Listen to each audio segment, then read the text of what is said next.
ทัสสะสีสิทธิปะมนบวรแม่นมีเส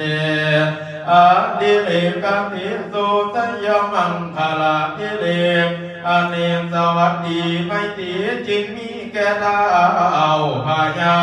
สีนาและอำมาตย์ราชกุมารขอให้อยู่สูงสำลักตาบต่อเต่าปาฏิญาถึงบุตรีบุตรและลูกเต่าขอให้ได้เป็นใหญ่กว่าคนทั้งหลายกินสบายบางละลื่นสร้างเกี่ยวเกิดกังวลเงิมรีพุทธและนายน้อยอยากกัดก้อยจากสีวันขอให้มีอายุยืนยาวบ่น้อยขอให้ได้หอดห้อยข้าวเขาเน่าน้ำฟูมู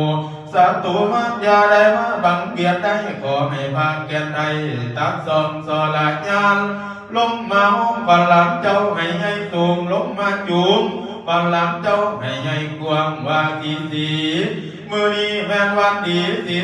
มือนี้แม่นมือมันในเจ้ามันยิ่งกว่าก่อนพาเอกมันในเจ้ามันกว่าเกือ